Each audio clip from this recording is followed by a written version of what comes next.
Good morning बच्चे लोग। तो कैसे हैं आप सब? उम्मीद है सभी बच्चे तैयारी स्टार्ट कर चुके होंगे और लग गए होंगे। आप लोगों की स्कूल भी ऑलमोस्ट अब स्टार्ट हो गई होगी।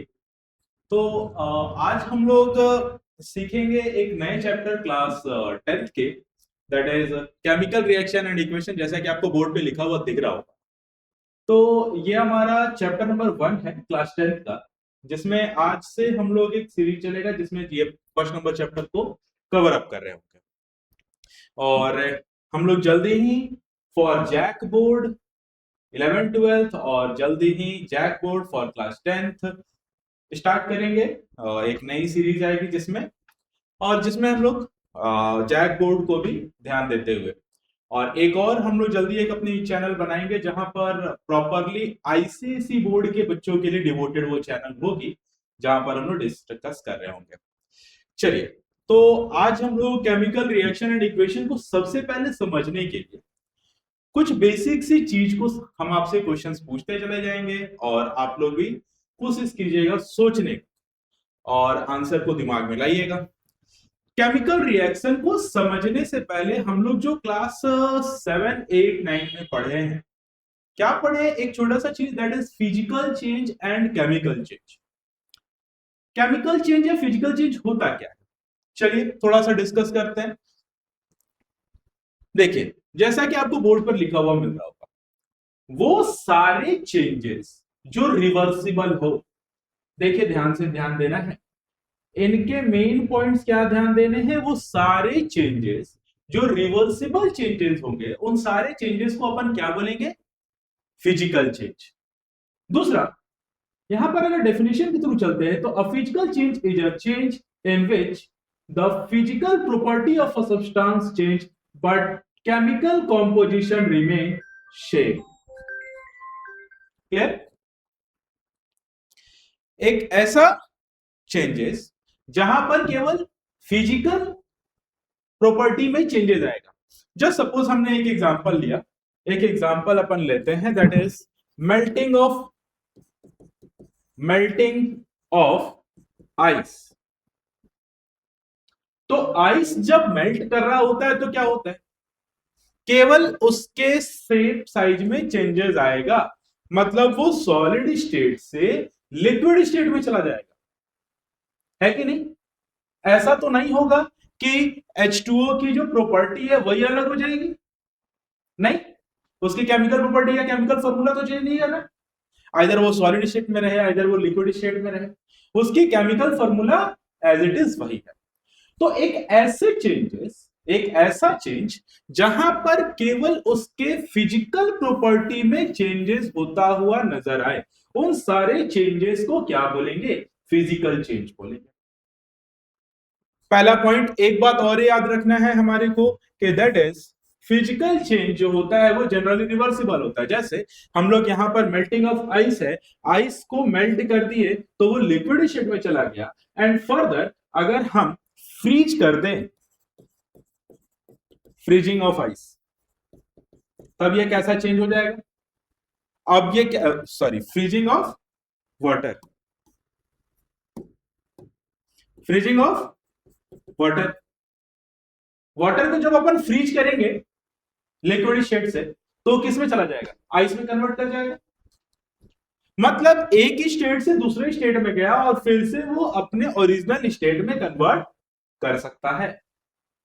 ऐसे चेंजेस को हम लोग क्या बोलेंगे? Physical change. दूसरा, कोई भी नया सब्सटेंस का फॉर्मेशन होता हुआ नजर नहीं आ रहा होगा, कोई भी नया सब्सटेंस फॉर्मेशन नहीं करेगा। जैसे जैसे सपोज कि अगर मान लेते हैं मेल्टिंग ऑफ आइस, अपन एक एग्जांपल लेकर के चल रहे हैं, तो क्या आइस से जब वो वाटर में कन्वर्ट किया, लिक्विड स्टेट में जब वो कन्वर्ट किया, तो क्या उसका एक नए सब्सटेंस का फॉर्मेशन हुआ है? नहीं, बस उसका स्टेट में चेंज हुआ। पहले वो सॉलिड स्टेट में था, अब वो लिक्विड स्टेट में चला गया। तो जब केवल स्टेट में चेंजेस होगा, देन उसमें क्या होगा? फिजिकल चेंज बोलेंगे। यहां पर कोई भी नया सब्सटेंस का फॉर्मेशन नहीं हुआ, तो चेंज क्या कर रहा है? Only change in shape, size और स्टेट। ओनली उसके शेप में चेंज होगा, आइदर साइज में चेंज होगा, आइदर उसके स्टेट में चेंज होता हुआ नजर आएगा। नया सब्सटेंस का फॉर्मेशन फिजिकल चेंज में नहीं हो रहा। यही अगर हम केमिकल चेंज की बातें करें तो एक ऐसा चेंज जहां पर नए सब्सटेंस का फॉर्मेशन होगा विथ न्यू प्रॉपर्टीज या फिर डिफरेंट प्रॉपर्टीज। जैसे कि एक एग्जांपल है, सपोज अपन एक एग्जांपल लेते हैं, कार्बन को ऑक्सीजन के प्रेजेंस में अगर अपन बर्न करते हैं तो क्या मिलता है? CO2। Carbon generally room temperature में किस स्टेट में पाया जाता है? सॉलिड स्टेट में। ऑक्सीजन गैसेस स्टेट में, कार्बन डाइऑक्साइड गैसेस स्टेट में। क्लियर है?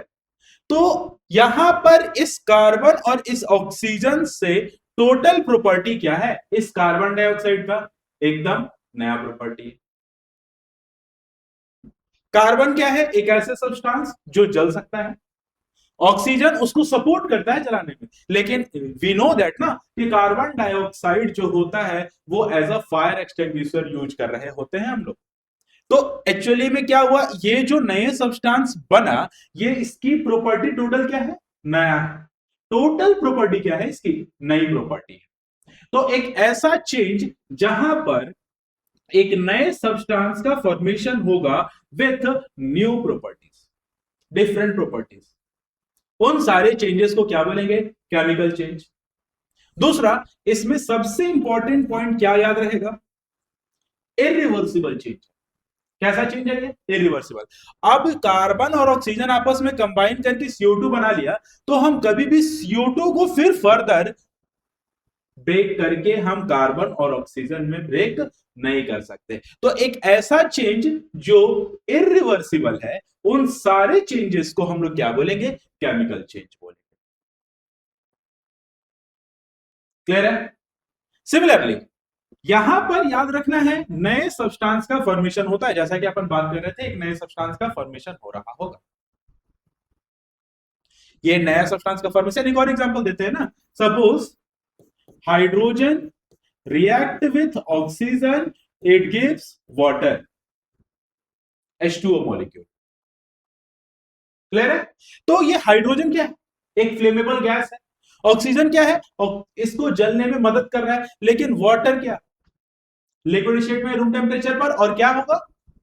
वो हम लोग जब बहुत आग लग जाता है तो उसको बुझाने में काम करते हैं। मतलब ये पानी क्या करता है? आग को बुझाता है। पहले जब इनिशियली देख रहे थे तो ये जल रहा था, ये जला रहा था, और जब से वो पानी बन गया तो उसको क्या कर रहा है? बुझा रहा है। पॉइंट क्लियर हुआ कि नहीं? तो ऐसा चेंजेस जहां पर नए सब्सटेंस का फॉर्मेशन होगा विथ डिफरेंट प्रॉपर्टीज, उन सारे चेंजेस को केमिकल चेंज बोलेंगे, पहला पॉइंट।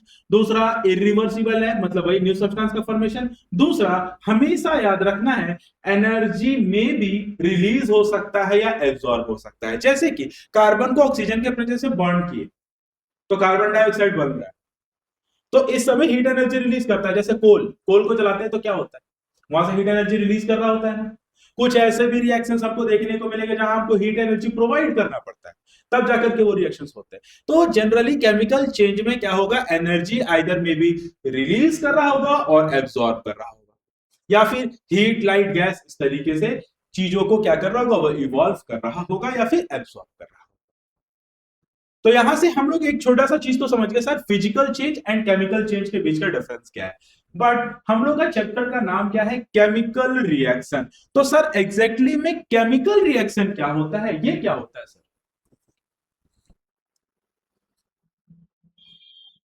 एक्चुअली में अगर हम थोड़ी सी बातें करें, एक छोटी सी बातें करें, तो chemical reaction is a chemical change.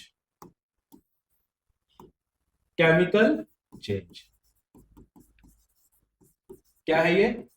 Chemical reaction क्या है? एक तरीके का केमिकल चेंज जिसमें क्या हो रहा होता है?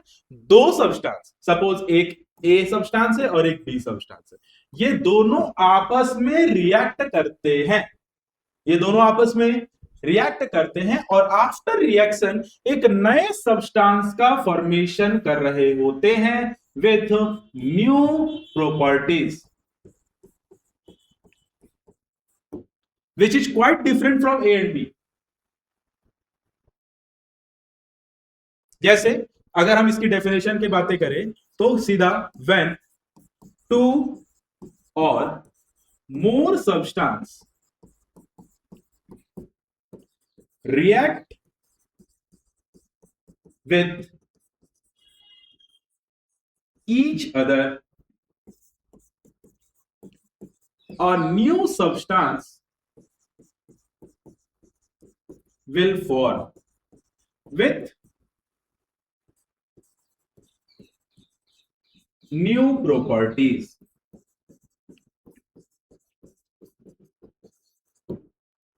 हमेशा याद रखना है।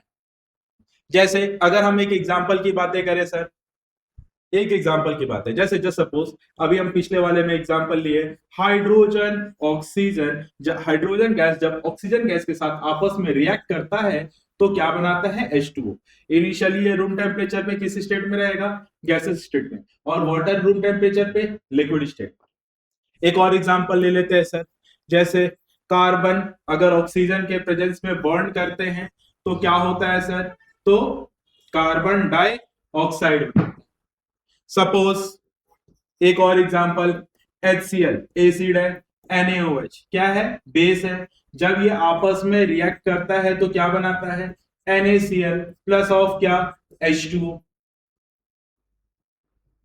तो एक ऐसा प्रोसेस, एक ऐसा फेनोमेना जहां पर, एक ऐसा प्रोसेस जहां पर दो या दो से अधिक सब्सटेंस आपस में रिएक्ट कर रहे होंगे और एक नए सब्सटेंस का फॉर्मेशन कर रहे होंगे विथ न्यू प्रॉपर्टीज। इन्हीं को, उसी प्रोसेस को क्या बोलेंगे हम लोग, केमिकल रिएक्शन। क्या बोलेंगे, केमिकल रिएक्शन। अब यहीं पर केमिकल रिएक्शन में देखिएगा ध्यान से, तो एक्चुअली में केमिकल रिएक्शन को रिप्रेजेंट जब किए तो इधर में कुछ सब्सटेंस लिखे हैं एरो देकर के, इधर पे कुछ सब्सटेंस लिखे, तो इधर वाले एरो के जो टेल साइड में जो लिखे हैं that is called reactant. Actually में ये रिएक्टेंट होता है क्या, चलिए आगे देखते हैं हम लोग। तो रिएक्टेंट वो सारे सब्सटेंस होते हैं केमिकल रिएक्शन के, जैसे मैं एक एग्जांपल ऊपर भी लिख लेता हूं। जैसे मैग्नीशियम को ऑक्सीजन के प्रेजेंस में अगर अपन क्या करते हैं, बर्न करते हैं, तो क्या बनेगा, मैग्नीशियम ऑक्साइड बनेगा। क्लियर। तो ये जो पार्ट, जो हम लोग रिएक्शन में ये जो पार्ट पार्टिसिपेट कर रहा है, इनको क्या बोलेंगे, रिएक्टेंट। और जो इस रिएक्शन के वजह से फॉर्म किया दैट इज कॉल्ड प्रोडक्ट। तो सीधा याद रखना है, सब्सटेंस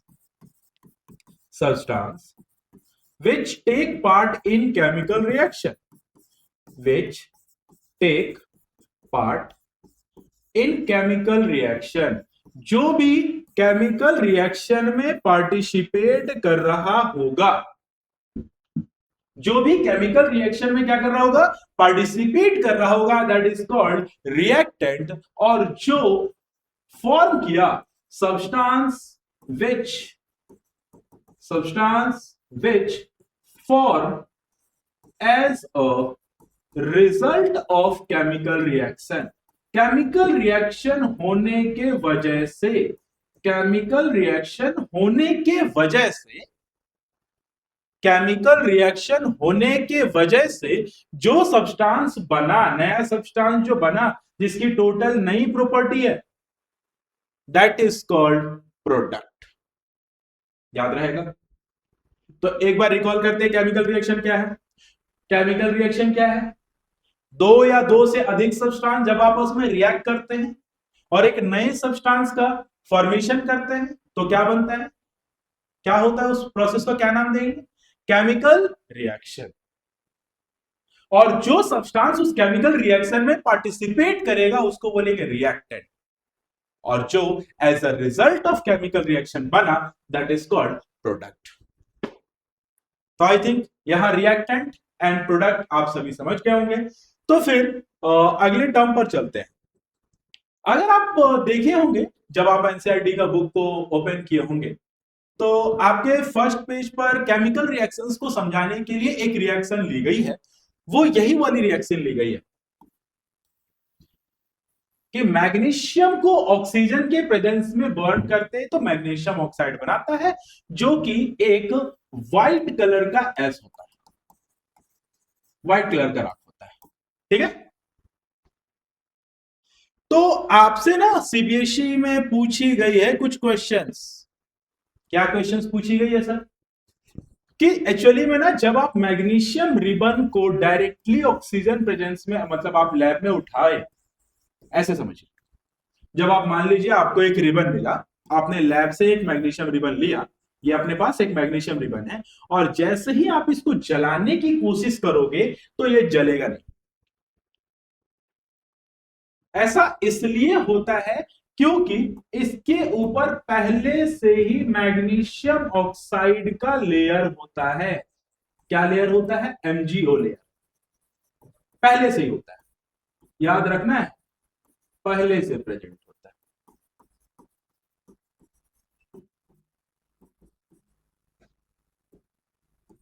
पहले से प्रेजेंट होता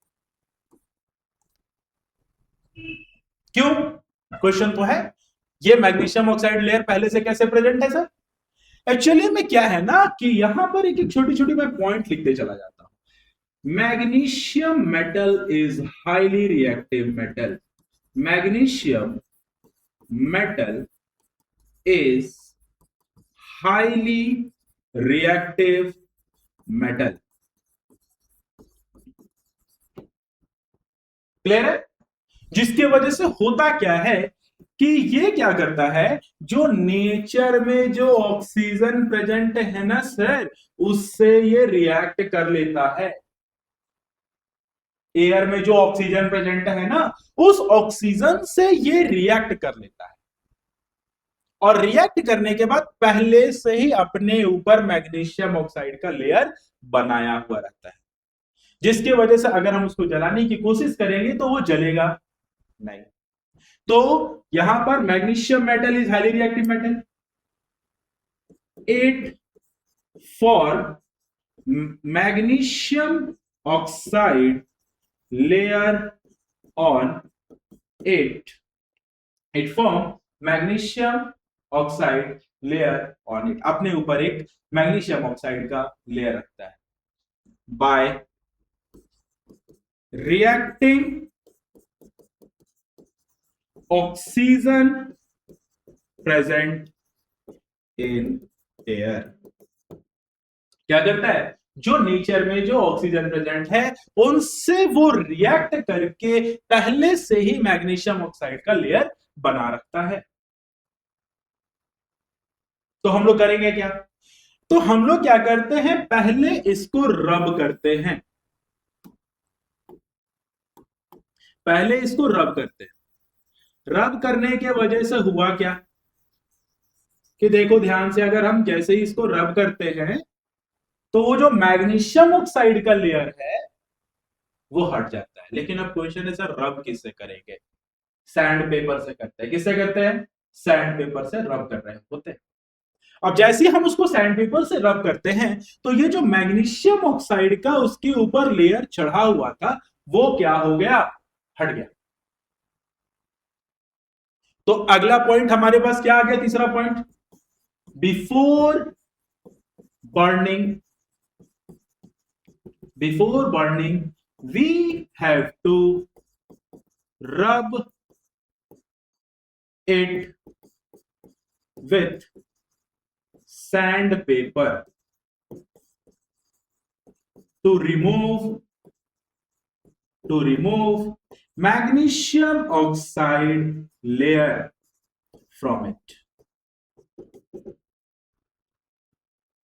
अब जब हम उसको, जैसे ही ये हट गया, अब जैसे ही हम इसके सामने मैच स्टिक लेकर के जाएंगे तो ये एक डेजलिंग फ्लेम के साथ जलेगा और व्हाइट कलर का राख मिलकर के आएगा, और इसी को बोलते हैं मैग्नीशियम ऑक्साइड व्हाइट ऐश। बातें समझ में आया? तो यहां पर एक वर्ड हमारे पास छूट गया था, बर्निंग। खुद से तो बनाएगा नहीं, उसको जलाना पड़ता है। दैट इज हमको यहां पर एरो पे रिप्रेजेंट करना पड़ेगा बहुत। तो केमिकल रिएक्शन में यहां से किस तरीके से क्वेश्चन पूछी गई है, बड़े ध्यान से देखोगे। एक ऐसा प्रोसेस, मैग्नीशियम ऑक्साइड को जलाने, केमिकल रिएक्शन समझाने से पहले क्या किया, मैग्नीशियम ऑक्सीजन से जब रिएक्शन करता है तो बर्न करता है, सॉरी एक बार रिपीट कर, मैग्नीशियम ऑक्सीजन के प्रेजेंस में अगर हम उसको जलाएंगे तो मैग्नीशियम ऑक्साइड बनेगा, व्हाइट कलर का एस बनेगा। लेकिन लैब से अगर हम मैग्नीशियम डायरेक्टली उठा करके जलाएंगे तो वो जलेगा नहीं। जलाने से पहले हमको उसको सैंड पेपर से रब करना पड़ता है to remove magnesium oxide layer. अब जब हम उसको जलाएंगे तो एक व्हाइट डेजलिंग लाइट के साथ वो जलेगा और एक व्हाइट कलर का एस फॉर्म करेगा, that is called magnesium oxide. Clear है बच्चों? वीडियो को ज्यादा लंबा नहीं करते हैं, मिलते हैं नेक्स्ट लेक्चर में, और उम्मीद है इसको आप जल्दी से जल्दी देख लीजिएगा, तब नेक्स्ट लेक्चर में एंटर कीजिएगा। Thank you.